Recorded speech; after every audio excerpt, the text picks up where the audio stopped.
솔로몬이 밀로를 건축하였더라. 솔로몬이 밀로를 건축하였더라. 이 제목으로 하나님 말씀 전하겠습니다.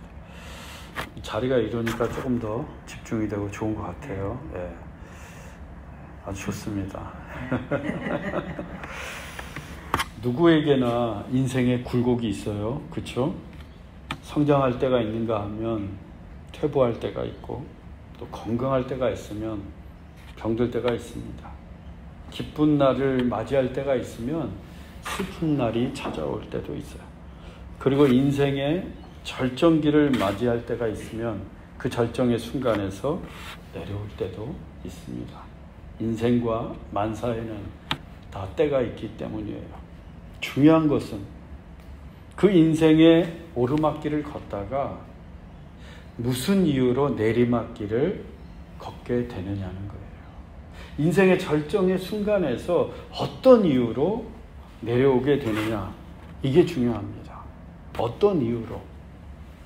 나이가 들고 늙어서인지, 아니면 병들고 몸이 쇠약해져서인지, 시대에 뒤떨어져서인지, 지식과 정보가 부족해서인지, 어떤 이유에 내리막 인생이 되었는가, 그게 중요하다는 거예요. 그런데 사실 이런 이유들은 그다지 중요하지가 않습니다. 나이가 들고 세월이 지나면 당연히 맞게 되는 이유들이기 때문이에요. 우리는 누구나 나이가 들면서 늙고 병들고 쇠약해지고 시대에 뒤떨어지고 지식과 정보를 습득하는 능력이 약화될 수밖에 없습니다. 따라서 이런 이유로 절정의 순간에서 내려오는 것은 지극히 자연스러운 일이에요. 물론 안타깝기는 해요. 그러나 마냥 슬퍼할 만한 일도 아니고 불행한 일도 아닙니다. 하지만 영적인 이유라면 달라요. 신앙의 이유 때문에 내가 인생의 내리막길을 걷게 된다. 믿음의 문제로 그 절정의 인생에서 곤두박질 치고 있다. 이것은 나이 때문도 아니고 세월 때문도 아니고 자연스러운 일도 아닌 대단히 심각한 일입니다. 왜? 하나님과의 관계에 문제가 생겼기 때문이에요. 내가 나이를 먹는다고 해서 하나님과 관계가 문제가 되는 거 아닙니다. 내가 병들었다고 해서 내 믿음의 생활에 문제가 생기는 건 아니에요. 그러나 영적인 문제로 내 인생의 내리막길을 가게 된다면 그것은 하나님과의 관계가 문제가 생겼기 때문이에요. 그리고 그 파장은 한 사람의 인생 정도가 아니라 인류의 역사 전부를 바꿀 수 있을 정도로 큽니다. 솔로몬이 그랬어요. 솔로몬 한 사람이 그 믿음의 문제 때문에 하나님과의 관계가 깨어지자 솔로몬 개인뿐만이 아니라 이스라엘이라는 나라 자체가 남과 북으로 두토막이 나면서 근동의 역사가 뒤바뀌게 됩니다. 솔로몬은 하나님께 1000번제를 드릴 정도로 신실한 예배자였습니다. 또 여호와의 이름을 위하여 성전을 짓는 일에 열과 성을 다했어요. 그리고 마침내 성전 봉헌식을 하나님께 드리면서 그야말로 인생의 클라이막스, 절정의 순간을 맞이했습니다. 그런데 그 절정의 순간에서 곧 믿음의 길에서 떠나면서 내리막길을 치닫게 됩니다. 그 양태도 다양했어요. 첫째, 그는 신의를 저버린 사람이 되었습니다. 신의를 저버린 사람이 되었다. 본문 10절로 11절입니다. 솔로몬이 두 집 곧 여호와의 성전과 왕궁을 20년 만에 건축하기를 마치고 갈릴리 땅의 성읍 20곳을 히람에게 주었으니 이는 두로 왕 히람이 솔로몬에게 그 온갖 소원대로 백향목과 잣나무와 금을 제공하였습니다. 솔로몬이 하나님의 성전과 자기의 왕궁을 짓는데 무려 20년이나 걸렸어요. 성전은 7년, 그리고 자기 집은 13년이 걸렸습니다. 그 20년 동안 두로의 왕 히람이 건축에 필요한 모든 재료를 다 댔어요. 가장 좋은 백향목, 또 잣나무, 금을 제공해 주었습니다. 이 백향목, 잣나무, 금은요, 그야말로 최고의 자재였어요. 값도 비쌌고 품질도 좋은 최상급의 자재들이었습니다. 그 최상급의 자재들을 히람이 솔로몬의 소원대로, 즉 솔로몬이 원하는 대로, 솔로몬이 필요한 만큼 다 제공해 주었어요. 만일 히람의 도움이 없었다면 솔로몬이 이 성전과 왕궁을 짓는 게 그리 쉽지만은 않았을 거예요. 솔로몬이 히람에게서 큰 도움을 받았습니다. 그래서 솔로몬도 답례를 해 주었어요. 갈릴리 땅의 성읍 20곳을 히람에게 주었습니다. 솔로몬이 히람에게 도움을 받은 답례로 이스라엘의 한 지역인 갈릴리 땅의 성읍 20곳을 그에게 주었습니다. 그런데 그 땅이 어떤 땅이었는가? 본문 12절로 13절입니다. 히람이 두로에서 와서 솔로몬이 자기에게 준 성읍들을 보고 눈에 들지 아니하여 이르기를 내 형제여 내게 준 이 성읍들이 이러한가 하고 이름하여 가불 땅이라 하였더니 그 이름이 오늘까지 있느니라. 히람이 솔로몬이 준 갈릴리의 성읍들을 보고는 눈에 차지 않았어요. 마음에 들지 않은 거예요. 그래서 어떻게 이런 성읍들을 내게 줄 수 있는가 라고 한탄하면서 그 성읍에 이름을 붙였는데 뭐라고 붙였어요? 가불. 월급을 가불하는 게 아니라 영어로 카불이라고 그러는데요. 오늘날 아프가니스탄의 수도 그 카불을 말합니다. 가불의 뜻은 쓸모없는 땅이라는 뜻이에요. 쓸모없는 땅. 히람이 얼마나 마음에 들지 않았으면 그 땅을 향해서 쓸모없는 땅, 가불이라고 이름을 붙였겠습니까?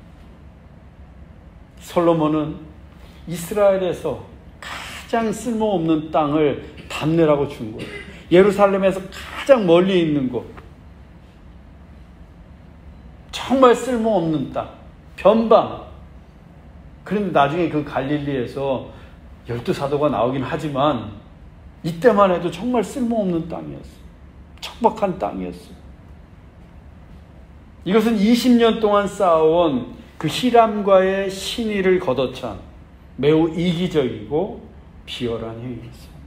솔로몬은 이익만을 취했습니다. 그 밑바탕에는 자기의 힘, 권력, 이스라엘의 국력을 믿고 있었기 때문이에요. 당대 최강의 힘을 지닌 솔로몬이 그야말로 폭력적인 권한을 행사한 것이나 다름이 없었습니다. 히람은 억울했어요. 형제라고 생각했는데 그 신의를 저버린 솔로몬이 너무나 미웠습니다. 그러나 솔로몬의 힘이 두려워서 울며 거저 먹기 식으로 그 쓸모없는 땅 가불을 받을 수밖에 없었습니다. 그런데 우리 주님께서 이같이 말씀하셨어요.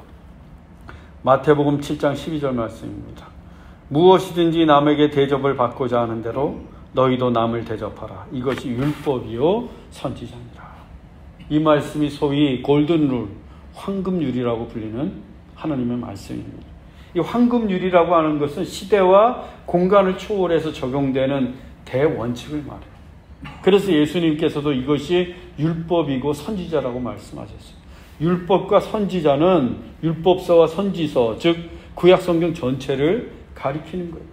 구약성경 전체가 말씀하고 있는 황금률, 대원칙이 바로 이 말씀이라는 거예요. 무엇이든지 남에게 대접을 받고자 하는 대로 너희도 남을 대접하라.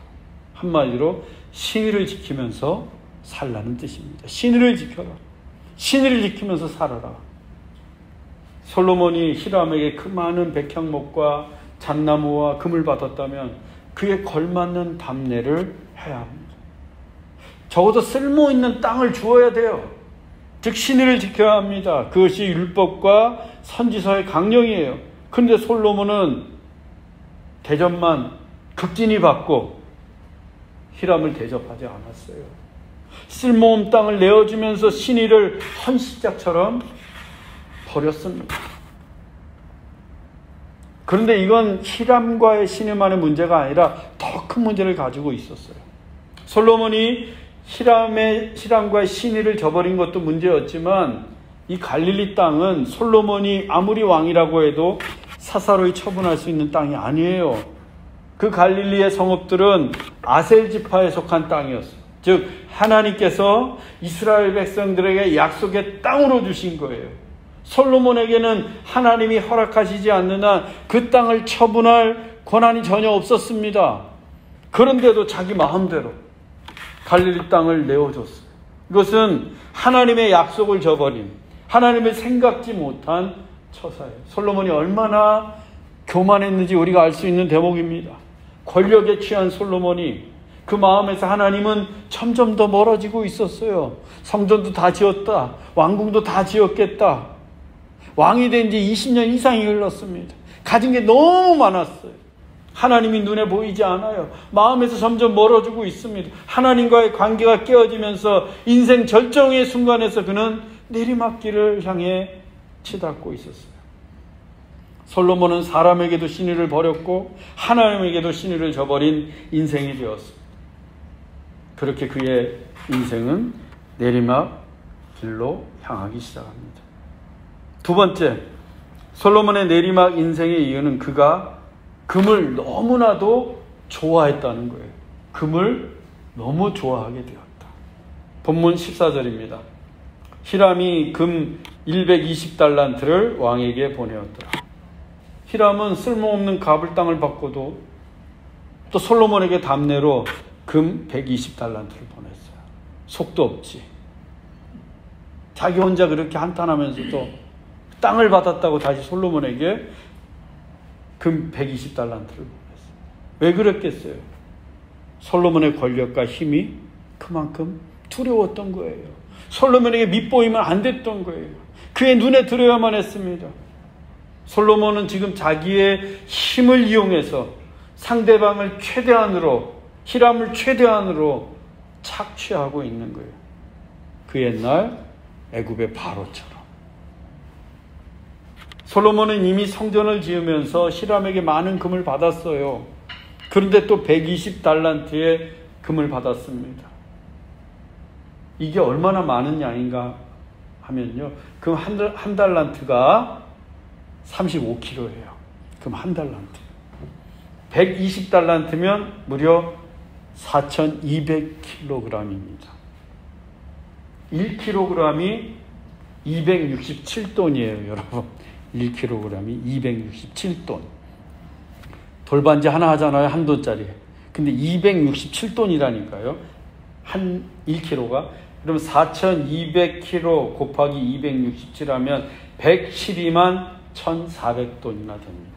엄청나게 많은 양의 금이에요. 그건 냉큼 받았어요. 솔로몬 준다고 또 받았어요. 그뿐만이 아닙니다. 본문 28절입니다. 그들이 오빌에 이르러 거기서 금 420달란트를 얻고 솔로몬 왕에게로 가져왔더라. 히람이 배를 지어서 오빌의 사람들을 보내가지고 금 420달란트를 싣고는 또 솔로몬에게 갖다 바쳤어요. 그 사이에 무슨 일이 있었는지 우리는 모르겠지만 솔로몬이 또 막대한 금을 요구했습니다. 120달란트의 3.5배, 거의 15톤이나 되는 어마어마한 양의 금을 솔로몬이 다시 가졌어요. 아무 거리낌 없이 당연하다는 듯 그 금을 받았습니다. 우리가 열왕기상 10장을 공부할 때 또 살펴보겠지만 그 스바 여왕이 솔로몬에게도 금을 바쳐요. 그 금도 120달란트예요. 그리고 솔로몬이 백성들에게 세금으로 거둔 금의 양이 무려 666달란트. 666달란트나 됩니다. 이 정도면 솔로몬이 금을 좋아하는 정도가 아니라 금에 환장한 사람이에요. 정말 금에 미친 사람이에요. 가진 게 그렇게 많은데 왜 이렇게 욕심에 끝이 없는지 모르겠습니다.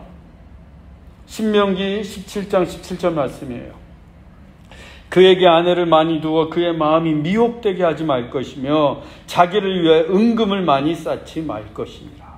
신명기 17장은요, 너희 이스라엘의 왕은 이러이러해야 된다. 왕의 덕목에 대해서 하나님이 말씀하신 거예요. 모세를 통해서. 하나님은 아내를 많이 두어서 왕의 마음이 미혹되지 않도록 하고 또 왕이 자기를 위해 은금을 많이 쌓아두지 말게 하라 라고 이미 경고해 주셨어요. 그런데 솔로몬이 이 두 가지를 다 어기지 않습니까? 아내는 처와 첩을 포함해서 천명을 두었고 그의 금을 향한 사랑은 끊이지 않았어요. 여러분, 금 너무 많이 좋아하지 마세요. 금의 마음을 빼앗겨서는 안 됩니다. 권력과 부귀와 향락에 취한 솔로몬의 신앙은 점점 더 내리막길로 향해 달려가고 있었습니다. 세 번째, 솔로몬의 내리막 인생의 이유는 그가 노예를 지나치게 학대했다는 것입니다. 노예를 지나치게 학대했다. 본문 20절로 21절입니다. 이스라엘 자손이 아닌 아모리 사람과 헷 사람과 브릿 사람과 히윗 사람과 여붓 사람 중 남아있는 모든 사람 곧 이스라엘 자손이 다 멸하지 못하므로 그 땅에 남아있는 그들의 자손들을 솔로몬이 노예로 역군을 삼아.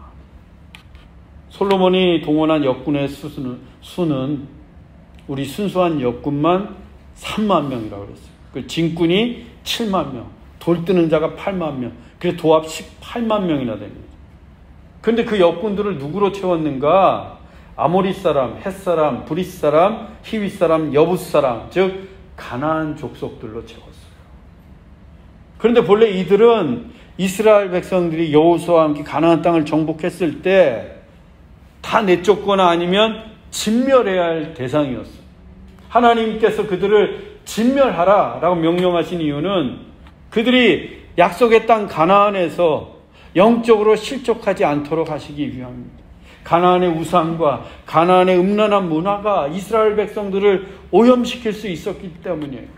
그런데 이스라엘 백성들이 믿음이 없어서 힘이 부족해서 게을러서 그들을 내쫓지 못했어요. 진멸하지 못했습니다. 또 일부는 그들에게 속아서 그 땅에 남아있던 가나안 사람들이에요. 솔로몬이 그 가나안 족속들의 자손들 몇 대가 흘렀죠. 가나안 땅에 들어간 지. 그들을 노예로 삼아서 역군으로 부렸던 겁니다. 그리고 이스라엘 사람들은 그들의 관리자로만 삼고 실제 공사 현장에서 막노동을 한 역군들은 이들 노예들이었어요. 문제는 그들을 멸해야 함에도 불구하고 솔로몬이 자기 이익을 위해서 노예로 부렸다는 거예요. 그 당시에 솔로몬의 힘과 이스라엘의 국력이라면 능히 그들을 멸할 수 있었어요. 내쫓을 수 있었습니다. 그런데 자기들 편하자고 그들을 노예로 삼아서 역군으로 썼어요. 언뜻 보면 합리적인 것 같아요. 그러나 여러분, 하나님의 말씀은 합리적이냐 아니냐를 따지는 게 아니에요. 절대적인 말씀이에요.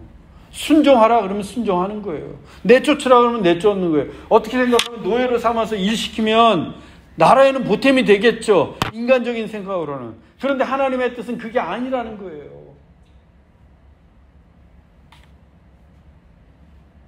그런데 솔로몬이 왜 하나님의 뜻을 어기면서까지 그들을 노예로 부린 것일까? 본문 15절로 19절입니다. 솔로몬 왕이 역군을 일으킨 까닭은 여호와의 성전과 자기 왕궁과 밀로와 예루살렘 성과 하솔과 무깃도와 게셀을 건축하려 하였습니다. 솔로몬이 게셀과 아래 베호른을 건축하고 또 바알락과 다드몰과 모든 국고성과 병거성들과 마병의 성들을 건축하고 솔로몬이 또 예루살렘과 레바논과 그가 다스리는 온 땅에 건축하고자 하던 것을 다 건축하였습니다. 너무나 많은 토목공사 때문이었어요.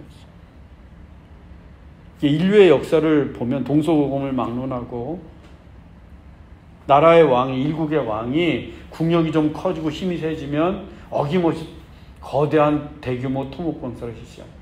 그러면서 국력이 쇠해지기 시작해요. 또 솔로몬도 예외가 아니었습니다. 성전은 그렇다 치더라도 자기의 왕궁, 또 밀로, 이 밀로가 뭔가 하면 솔로몬이 애굽의 바로의 딸을 아내로 맞습니다. 이방 여인이잖아요. 그 애굽의 딸 바로의 딸을 맞아서 아내로 삼고 그 아내를 위해서 지은 성이 바로 밀로예요. 밀로. 하다 바로의 딸을 위한 밀로까지 지어준 겁니다. 또 예루살렘 성과 하솔, 무깃도, 게셀을 건축하였고 게셀 아래로 또 여러 건물들을 지었어요. 이스라엘 전역에 국고성, 병거성, 마병의 성들, 이게 말들을 위해서 성들도 지었어요. 하여튼 솔로몬이 예루살렘과 레바논을 비롯해서 그가 다스리는 온 땅에 그가 짓고 싶어하는 모든 건물들을 다 지었어요. 이 정도의 토목공사를 하려면 역군들을 얼마나 혹독하게 노동을 시켰겠어요. 그 건물들은 노예들의 피와 땀과 눈물 위에 세워진 거예요. 뭐 영광의 건물처럼 보이지만, 휘황찬란한 건물처럼 보이지만 혹독한 노동에 시달린 결과물일 뿐입니다.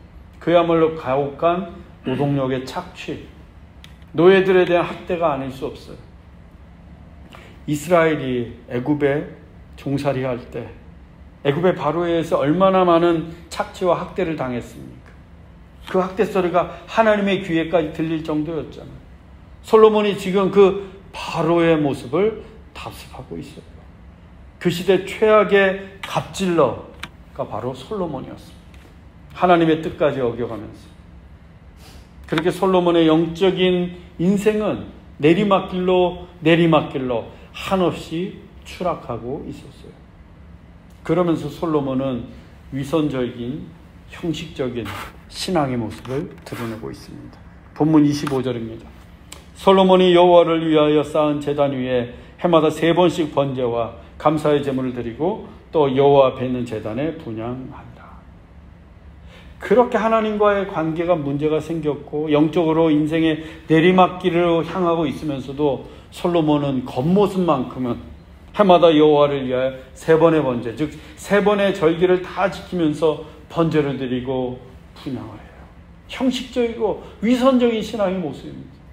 우리가 일주일 동안 세상에 나가서 온갖 죄를 짓고 사람들 미워하고 싸우고 타락하며 사는데 주일날 되면 밤늦게 옷 차려입고 다 주일 예배 드리고, 그 위선적인 거 아니에요?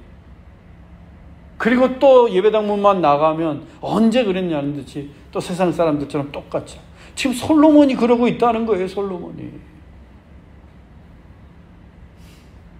마음으로는 하나님을 떠났고 마음으로는 은금을 신봉하고 있으면서 마음으로는 신의도 다 저버리고 마음으로는 노동력을 착취하는 최악의 지도자였으면서도 겉으로는 해마다 3번 절기 착착착 하면서 신앙이 좋은 듯 하나님께 번제를 드리고 분향하고 있습니다. 이런 위선적인 신앙으로는요, 내리막길로 치닫고 있는 그의 인생이 멈추지 않아요. 근본적으로 바뀌지 않았기 때문에, 근본적으로 그의 마음이 하나님께 떠났기 때문입니다. 그런데 잠깐만 생각해 보면, 솔로몬처럼 신실했던 사람이 어떻게 이럴 수가 있을까 상상이 되지는 않습니다. 하나님께 일천번제를 드리고 정말 열과 성을 다해서 여호와의 이름을 위하여 내가 성전을 짓겠습니다. 그렇게 겸손했던 솔로몬이었는데 어떻게 이렇게 변할 수 있을까? 그래서 여러분, 잘 나갈 때 조심해야 돼요. 우리가 실패하고 어려워지면 하나님 찾는 건 쉬워요. 내가 어렵고 힘드니까.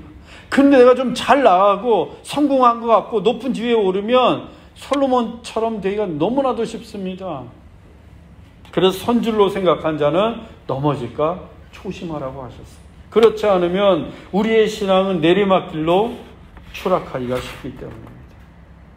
사랑하는 형제자매 여러분, 우리의 신앙은요, 저 천국 가는 날까지 끊임없이 오르막길이 되기를 바랍니다. 아무리 내 형편이 나아진다고 해도 끝까지 신의를 지키는 성도들이 되십시다. 은금과 같은 세속의 욕망을 탐하지 말고 우리의 믿음을 지키면서 천성을 향해 올라가십시다. 선줄로 생각할 때에 겸손히 주님을 바라보면서 믿음의 길을 올라가십시다. 그래서 천국에 가는 그날 우리의 신앙이 클라이막스, 최절정의 순간이 되기를 주 예수 그리스도의 이름으로 축원합니다. 기도하겠습니다. 사랑의 하나님, 우리가 하나님과 사람 모두에게 신을 지키며 살 수 있도록 주님 도와주시옵소서.